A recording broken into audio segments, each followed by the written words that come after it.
Bueno, vamos a cuadrar esta cámara y les empiezo a contar todo lo que fue quinto semestre. Desde ya les digo que este semestre se hacen muchos seminarios, entonces prepárense para eso. Hola a todos, chicos, chicas, chiques. Imagínense que este semestre me tiré por primera vez un parcial. O sea, por lo general los paso, ¿no? Pues bajitos, otros muy altos. Pero esta vez me tiré un parcial de química especial, pero fue exageradamente mal. O sea, me saqué 10 de 30 con temas que son, pues eran temas demasiado densos. Yo estudié como 8 días más o menos para el parcial, pero cuando tuvimos el parcial pues quedé en blanco. Y no fue porque no supiera, sino porque los temas fueron de los 3 cortes. Entonces, ¿qué pasó? Se mezclaron todos los temas. No pude correlacionar muy bien los casos clínicos que colocaba la doctora y pues me petaqué el parcial. Y pues no solamente fue a mí, también fueron a casi la mayoría de mi grupo. Más o menos somos como 40 personas de mi grupo y que hayan pasado 3, 4 personas, máximo 5 personas.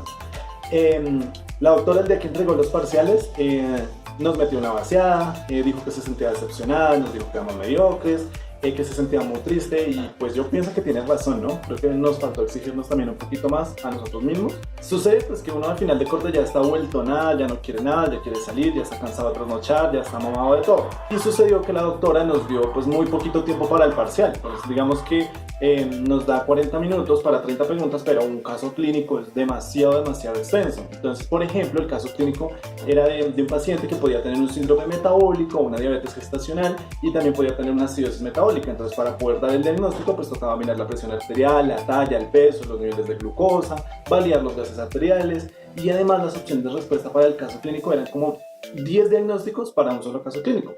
Y pues yo estaba con mi calculadora y dele y haga cálculos. Cuando me di cuenta, faltaban 5 minutos y me faltaban 15 preguntas y pues eran demasiado texto, entonces me tocó responderlas a como pudiera. Bienvenidos nuevamente a un video más a Doctores sin Doctorado. Vamos a contarles cómo fue el quinto semestre de bacteriología. Bueno, voy a iniciar con una materia que me gustó mucho y es genética humana. Entonces, me gustó mucho por las técnicas que se realizan para el diagnóstico de las enfermedades, por las pruebas de paternidad, por las técnicas que se realizan para detectar las enfermedades como el cariotipo humano, por el amplio estudio del ADN, por la forma de visualizar los cromosomas en el microscopio, también porque pues, me gusta la investigación, porque de cualquier forma la genética digamos que está siendo como el top del momento. Entonces esta materia a uno le permite realizar mucha investigación en cuanto al genoma humano y las enfermedades que se presentan hoy en día. Tiene los ojos negros. Yo tuve la materia con 2 doctoras, una para genética de teoría, que la veía los viernes, y otra para genética de laboratorio, que la veía los sábados.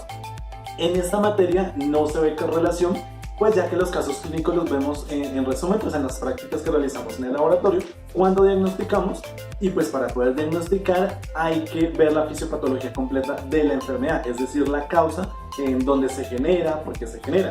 Por ejemplo, pues si es una lesión, si es una traslocación, una inversión, una duplicación, etc. Digamos que el objetivo de la genética humana se basa en la teoría y en la práctica, en donde la universidad pues inicialmente nos prepara con todos los fundamentos necesarios para poder llevarlos a la práctica y así generar un diagnóstico. Entonces, en genética de teoría nos enseñaron todos los principios de la herencia mendeliana autosómica, las extensiones de Mendel, también vimos la herencia ligada al sexo, la herencia cromosómica, las mutaciones cromosómicas que pueden ser numéricas o también pueden ser estructurales, también vimos el análisis de pedigrís, vimos también lo que fue el ligamiento y la recombinación y mapeo de genes y también vimos genética de poblaciones. Durante todo el semestre la doctora deja talleres cada 8 días. Lo bueno es que esos talleres son grupales, pero los talleres sí son bastante complejos, pues ya que hay que hacer digamos cuadro de Punnett, pero no son los cuadros de Punnett clásicos.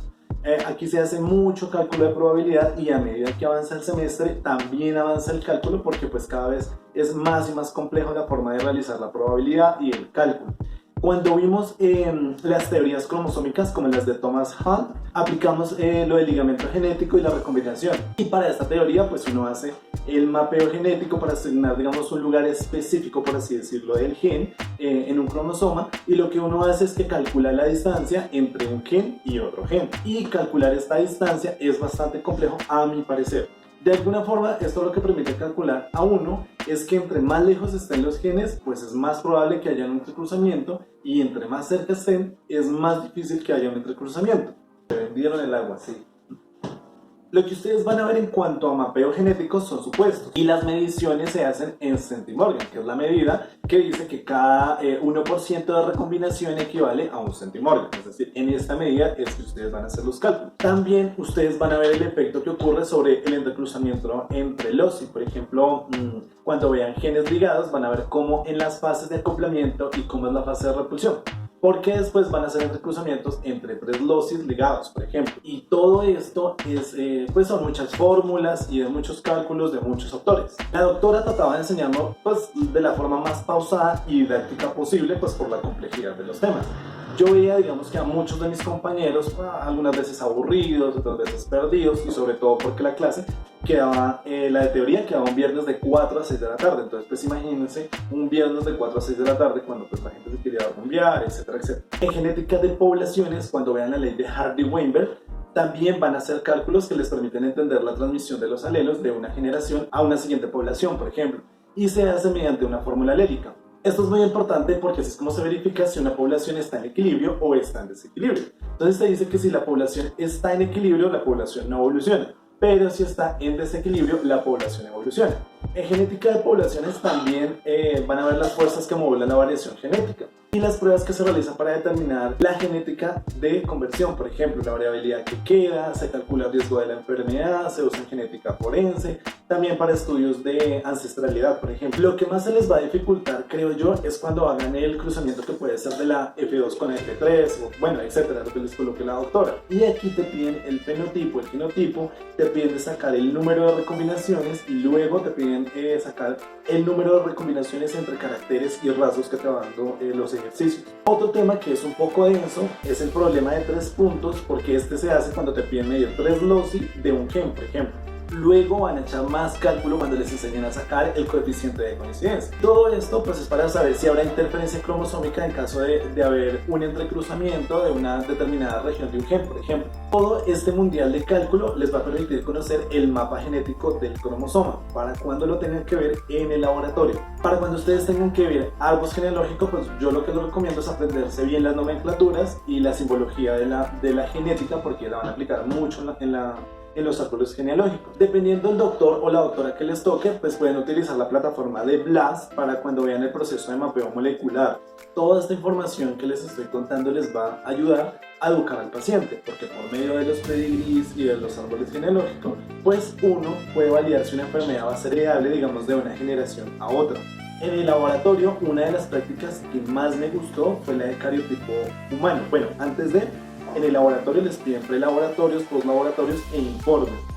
La doctora sí es muy exigente en la forma en que se redacta, la norma que se utiliza, la forma en cómo se cita, los autores que se utiliza, porque ella sí pide, digamos, evidencia científica para darle un argumento de lo que nos está pidiendo. Los informes, pues ya, hombre, deben ser informes de un estudiante de quinto semestre. Entonces, en cuanto al cariotipo humano, pues cada estudiante tomó la sangre, porque recordemos que hacemos la venofusión, tomamos la sangre. Esto se hace con linfocitos mediante procesos largos. O sea, el cariotipo humano no es algo que yo haga de la noche a la mañana porque tiene un tiempo. Y pues se hace con la ayuda de equipos mediante reactivos, que lo que se busca es que la célula en la meiosis los cromosomas queden en etapa metafásica. Bueno, ¿y para qué se hace el cariotipo? Pues bueno, tiene muchas finalidades, pero básicamente uno detecta las alteraciones cromosómicas en cuanto al número o a la estructura que tenga el cromosoma. En cuanto al número, por ejemplo, van a haber muchas alteraciones. Algunas de ellas pueden ser el síndrome de Down, que es la trisomía 21, el síndrome de Patau, que es la trisomía 13, van a ver el síndrome de Edwards, el síndrome de Klinefelter, el síndrome de Turner, van a ver las superhembras, los supermachos, etc. Y en cuanto a las alteraciones estructurales, pues ustedes van a ver lo que son el síndrome de Prader-Willi, por ejemplo, que es una lesión de una determinada región de un cromosoma, creo que es del cromosoma 15, y esto es de origen paterno, por ejemplo. Van a ver el síndrome de Angelman, que es una lesión del cromosoma 15, y esta, por ejemplo, es de origen materno. Van a ver también el síndrome de Cri-du-Chat, o también se le conoce como maullido de gato, y se genera pues en una lesión en el cromosoma 5. Con base en todo esto que aprendimos en la teoría, pues realizamos prácticas para detectar estas alteraciones genéticas que les menciono, y centrándonos sobre todo en los cromosomas, es decir, en un campo llamado citogenético. En la materia de laboratorio, la doctora nos exigió recordar las técnicas que ya habíamos visto en biología molecular, pues las más importantes, que nos sirven para secuenciar el ADN y detectar, digamos, mutaciones genéticas. Y dentro de estas técnicas, pues las que más nosotros estudiamos y validamos en el laboratorio fue la secuenciación de Sanger, la secuenciación Illumina, recordemos que Illumina pues también es un laboratorio, la pirosecuenciación, la secuenciación Nanopore y la secuenciación por Ion Torrent. En el laboratorio también he aprendido sobre muchas técnicas de bandeo para teñir los cromosomas. Estos son, digamos, cariotipos de alta resolución. Y todo esto para poder identificar ciertas regiones del ADN ricas en determinados nucleótidos. Por ejemplo, ¿cuáles fueron las que nosotros estudiamos en el laboratorio? Pues fue el bandeo G, el bandeo Q, el bandeo R, las bandas NOR, el bandeo C. Por ejemplo, las que son de bandeo R, pues esto se hace con reactivos y colorantes como la GIMSA o naranja de acrilina. Y lo que pasa es que este bandeo NR tiene la ventaja de teñir regiones teloméricas que son ricas en guanina y en citosina, por ejemplo. Para el caso de las alteraciones numéricas, pues uno lo que hace es un cariotipo clásico, pero para las alteraciones estructurales, entonces realizamos cariotipos de alta resolución, como los bandeos que les acabo de mencionar. Bueno, en el laboratorio nos pedían diagnosticar las enfermedades basándonos en fórmulas simplificadas y fórmulas detalladas. Entonces les voy a mostrar más o menos cómo es que se diagnostica una enfermedad de la fórmula simplificada y de la fórmula detallada. Aquí vemos una translocación robertsoniana y pues la podemos ver de forma simplificada y detallada, y así es como se diagnostica. En este caso pues hablamos de una translocación robertsoniana, pero hay muchísimas más para todas las enfermedades. En genética de laboratorio pues se evaluó la correcta utilización de las técnicas de secuenciación, nos hacían quizzes, los quizzes, la doctora siempre nos decía, bueno, dentro de 8 días les voy a hacer quizzes de meiosis, de mitosis, les voy a hacer quizzes de electroforesis, por ejemplo, vamos a ver cómo se hace la técnica de Sanger, y nos tocaba llevar colores y validar cómo era que salía el resultado en la máquina y decir cada color a qué nucleótido pertenecía, por ejemplo. Recordaba decirles que en genética de teoría la doctora pues nos hace hacer seminarios. Como ya les dije, este semestre es de muchos seminarios, los seminarios pues son grupales, hay bastantes temas. Y pues uno tiene que hacer un muy buen seminario, porque pues así mismo también es la nota, y quien califica los seminarios, aparte de la doctora, pues también son los estudiantes, porque ella nos envía un formulario que uno contesta en el celular, en el computador, en la tablet, nosotros realizando sus apuntes, para evaluar cómo era ese seminario. En teoría la doctora también nos realizaba quizzes al finalizar cada clase, entonces para que ustedes lo tengan presente y tomen muy buenos apuntes. Les voy a compartir una lista de temas que van a ver durante toda la materia en cuanto a laboratorio y teoría, pues para que ustedes tengan una idea de cómo va a ser la materia en general. Y bueno, pues hay cientos de temas, a muchos no les gusta la genética, pero yo creo que a futuro va a ser una de las ramas por las cuales yo me voy a identificar, y puede que a la larga me especialice o haga una maestría o mi doctorado se enfoque en esta materia, porque realmente me gustó demasiado. En hematología clínica, bueno, nosotros como bacteriólogos somos muy buenos en hematología. Durante nuestra carrera vemos 3 hematologías durante 3 semestres consecutivos. En quinto semestre la hematología clínica nuevamente se divide en 3 materias, es decir, tenemos hematología de teoría, hematología de laboratorio y la correlación. Por lo general, entonces sí vemos a 3 doctores diferentes para esta materia. El objetivo de esta hematología, a diferencia de la anterior, es que ustedes aprendan más de patología y de morfofisiología, correlacionando las bases que aprendieron de hematología general en casos clínicos para aprender a diagnosticar enfermedades de la sangre. Los temas que vimos este semestre se organizan en 4 módulos. Uno sobre la hematopoiesis, donde estudiamos la morfología celular para la formación de glóbulos rojos, linfocitos, polimorfonucleares, plaquetas y monocitos. Un módulo para el estudio de la sangre periférica por medio del PROTIS, identificando estas morfologías que les menciono y correlacionando con diversas patologías. También un módulo de alteraciones hematológicas, sobre todo centrándonos en anemias y alteraciones leucocitarias, tanto en el número como en la forma, y allí estudiamos mucho lo que fueron las leucemias. Otro módulo fue la de fisiología de la hemostasia y la coagulación, pues realizando las respectivas pruebas de tiempos de coagulación, como las de tiempo de protrombina y tiempo parcial de las tromboplastinas. También vimos el INR, el IFR, etc. La doctora de laboratorio siempre nos traía láminas de pacientes con patologías como anemias, leucemias, algunas con cáncer, y nosotros identificábamos en el frotis de la sangre periférica la morfología y el conteo de una célula en específico. Claro está, realizando las técnicas de laboratorio para luego dar un diagnóstico al paciente, y así pues también eran los parciales. Por ejemplo, si ella nos traía una muestra de sangre de un paciente del Hospital X de Bogotá, y ella lo que hacía era que hacíamos el hemograma automatizado, entonces ese mismo hemograma automatizado nos debía dar en el hemograma manual. El pensum para la teoría es muy denso. Aquí van algunas de las patologías más comunes que vimos en hematología de quinto. Vimos las alteraciones morfológicas de los eritrocitos, tales como las anisocitosis, las poiquilocitosis, la hipocromía, la macrocitosis, las inclusiones intracelulares, y todo ello relacionado con enfermedades como las anemias ferropénicas, las hemolíticas, las que son por deficiencias de vitamina, por mutaciones genéticas, etc. También vimos las alteraciones cualitativas de los leucocitos, como la granulación tóxica, las vacuolas, linfocitos reactivos, la hipogranularidad, y esto lo relacionamos con patologías inflamatorias, las infecciosas, las mielodisplásicas, enfermedades hereditarias, cáncer, entre otras. Alteraciones cuantitativas leucocitarias, es decir, por ejemplo, cuando hay leucocitosis, en el caso de infecciones bacterianas, pues, encontramos eosinofilia, cuando hay infecciones parasitarias, leucopenia en el caso de que haya infecciones por VIH, etc. Además, enfermedades de la coagulación por deficiencias de factores de la hemostasia, como la hemofilia, las enfermedades hepáticas, coagulación intravascular diseminada, el déficit de vitamina K, y entre otras. Para el caso de la hematología clínica de laboratorio, realizábamos justamente las técnicas que nos permitían evaluar distintas características de las células sanguíneas. Entonces realizábamos hemogramas manuales automatizados, como les contaba, además citometrías de flujo, frotis de sangre periférica, pruebas de coagulación especializadas como la medición de los factores de coagulación, recuento de plaquetas, agregación plaquetaria, pruebas de fragilidad. También hacíamos tiempos de sangría, y una que fue monitorización de medicamentos anticoagulantes como los de la warfarina, y también realizamos unas técnicas de electroforesis para hemoglobina. Para micología clínica, bueno, oh my god, personalmente no me gusta la micología, esta materia es muy densa. También se divide en laboratorio, teoría y correlación. Esta micología es de diagnóstico médico, entonces ustedes lo que pueden hacer es guiarse por la micología médica básica de Alejandro Bonifaz. Aquí en la pantalla les dejo el libro para que puedan descargarlo, y mediante ese libro ustedes pueden guiarse. ¿Cómo es micología médica? Entonces hablamos de los hongos de importancia clínica, como las micosis de tipo superficial, subcutáneas, sistémicas y las oportunistas. Como nuestra carrera también puede tener un énfasis industrial, pues también hay una parte de hongos que se utilizan en la industria, como los hongos de la cerveza, los hongos de los lácteos o los del consumo humano.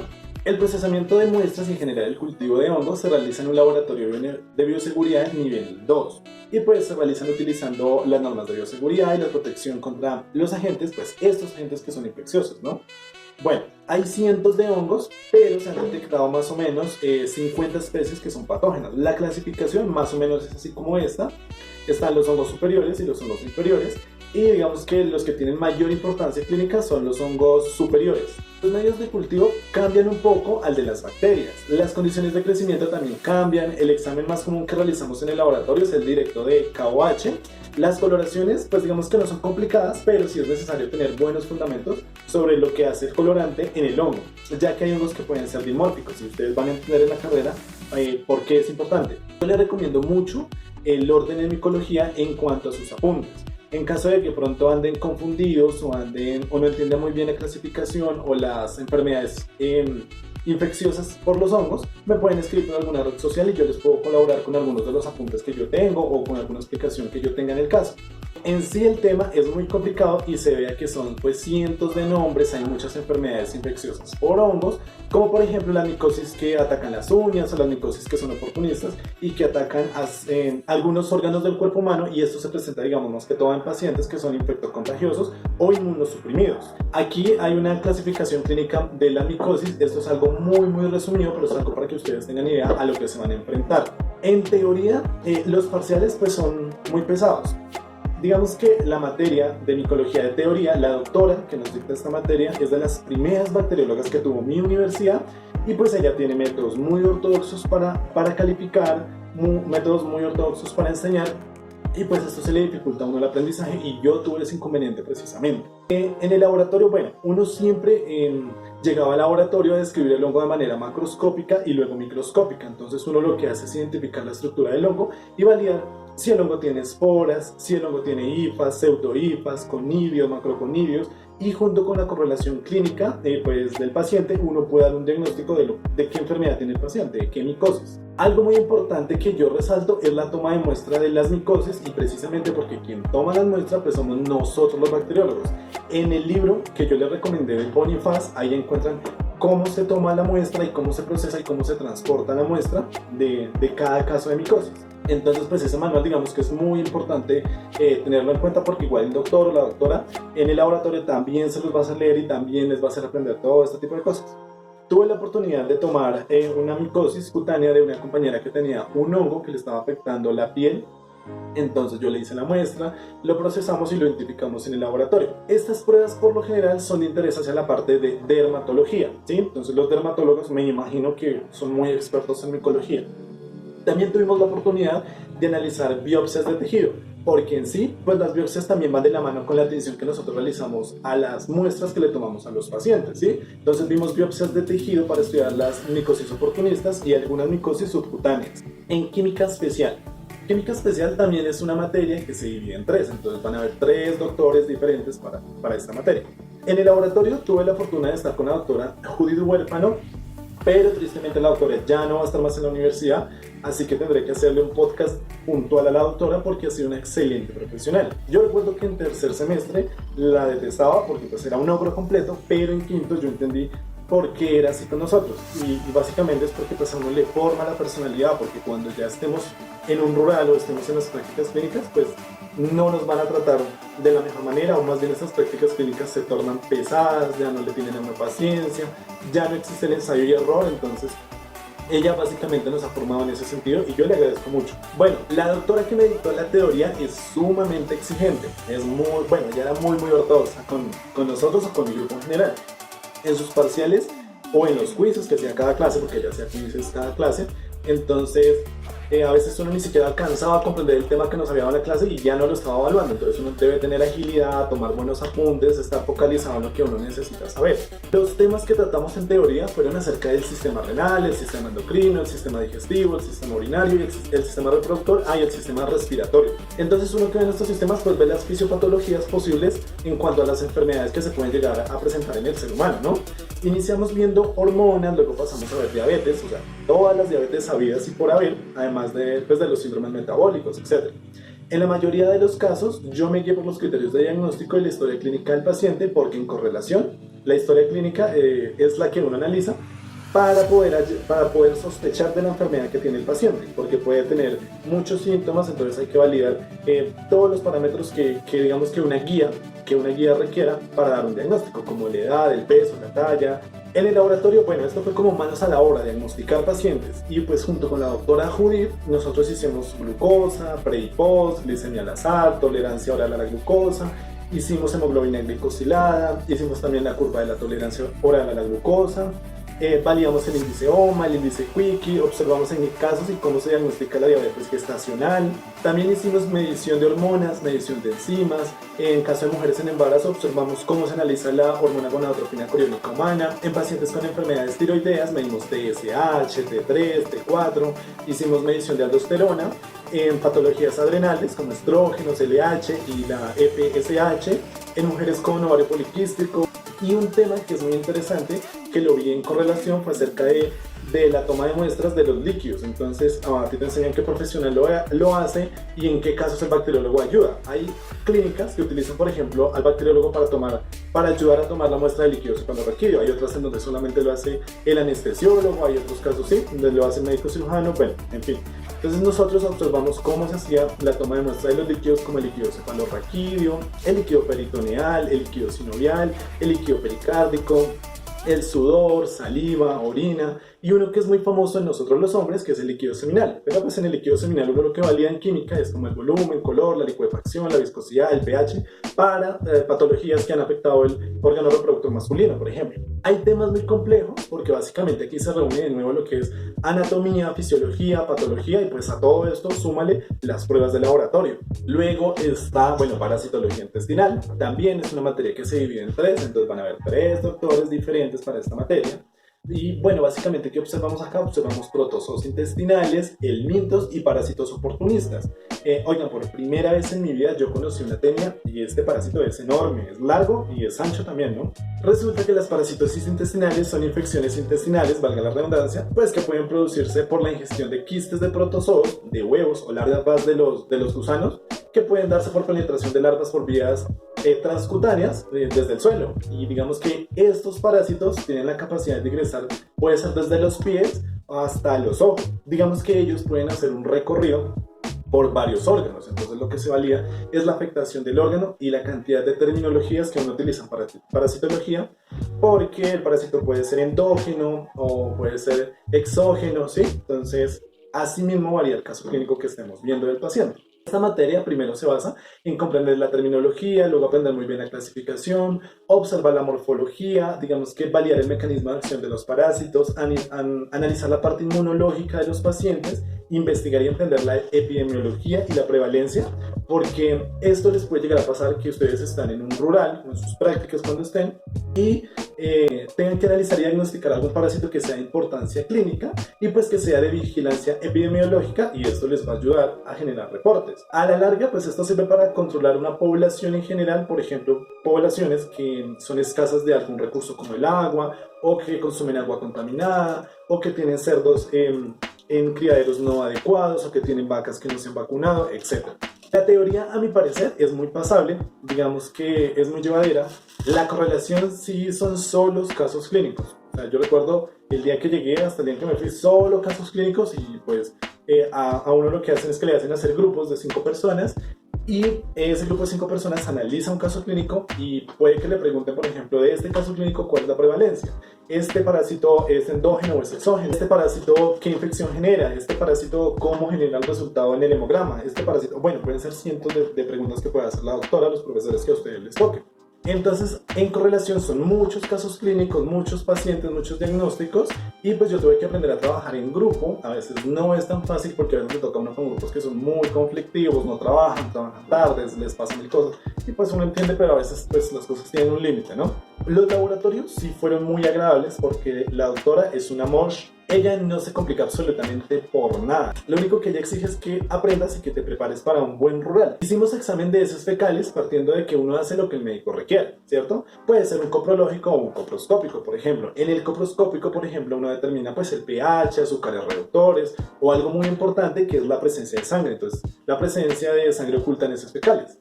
Los reactivos más comunes que uno siempre utiliza son el Hugo parasitológico, la solución salina y el líquido de toro. Sí, eso es como básicamente lo que uno siempre usa. Creo que en todas las clases nosotros tuvimos los parásitos que estábamos estudiando en el momento y lo analizamos en el microscopio, y pues en donde allí nosotros observamos su morfología, dependiendo si tiene huevos o no tiene. Por cierto, pues acá ya esas terminologías empiezan a reducirse y empiezan a utilizarlos lo que se llama ooquistes, y que pueden llegar a madurar hasta generar esporozoitos infecciosos, por ejemplo. La doctora siempre nos hizo dibujar y colorear, es decir, si en el microscopio nosotros veíamos un quiste de una Entamoeba coli, por ejemplo, o podía ser una Yodamoeba buchley, pues eso era lo que debíamos dibujar, y durante la clase nosotros lo subíamos a la plataforma. Incluso la doctora nos hacía realizar muchos videos sobre muchas técnicas. Por aquí yo les dejo una técnica de concentración por sedimentación que realizamos durante una práctica. No sé si con todos pase, pero los parciales con la doctora Pavagiao en parasitología, ella es de laboratorio, son muy didácticos y son cero complicaciones porque ella pues es pedagoga, y básicamente si uno es muy atento a sus clases, pues los parciales de laboratorio son fáciles de comprender, no son difíciles. Son preguntas como: si usted tiene una muestra de heces fecales en microscopio y observa una estructura de tamaño más o menos de 6 micrómetros con citoplasma hialino, granular fino, usted reporta. Entonces uno dice, bueno, ahí está muy sencillo porque eso puede ser de una Endolix nana por las mediciones que tiene o por lo que habla del citoplasma, ¿sí? Una vez hicimos un cultivo de coga y yo no me acordaba qué era lo que se debía sembrar. Y para eso pues hay una guía que la doctora siempre nos da, y es la guía de la OPS, que es la Organización Panamericana de Salud, y exactamente uno valía la que dice de medios auxiliares, y en efecto busqué la guía y pues allí te explican todo, ¿no? Porque pues en este caso lo que uno siembra en el coga pues es las larvas rhabditiformes y no los huevos, por ejemplo. Oiga, pueden creer que hasta quinto semestre yo comprendí la diferencia de coprológico y coproscópico. Sí, o sea, uno cree que porque uno empieza a estudiar la carrera desde el primer semestre ya va validando esas cosas, y no, uno lo aprendes hasta que lo practica y hasta que reporta un diagnóstico. Bueno, y como les mencioné al principio, yo no pude inscribir bacteriología clínica, la materia no la pude inscribir porque hubo un problema en la universidad y varias personas nos quedamos sin cupo. Al final sí nos buscaron cupo, pero yo decidí no tomar la materia, entonces no la he visto todavía, la voy a ver en sexto. Igual pues no me afecta en nada, ¿no? Bueno, mi gente, esto ha sido todo por esta vez. Esto han sido mis experiencias sobre quinto semestre. Espero poderles ayudar un poquito. La situación sí se complica, sí se complica demasiado, sobre todo por la cantidad de parciales que uno presenta. Son muchos y muchos exámenes durante la semana, y son muchos trabajos y muchos seminarios. Se van a ver demasiados seminarios por lo que yo les recomiendo que se busquen un buen grupo de trabajo. Muchas veces uno da con compañeros que se convierten en una carga y es un poquito tedioso, pero bueno, lo importante es que ustedes tengan la actitud y les deseo muchísimos éxitos. No les pude grabar video antes porque estábamos sumamente ocupados con Cristian, por ahí anda. Pero estamos a la par de subir muchos videos sobre muchos temas, sobre muchos sistemas. Lo que pasa es que editar es un poquito tedioso, ¿no? Porque la edición es complicada, pero bueno, anyway. Entonces, un saludito para todos y esperamos les vaya súper bien.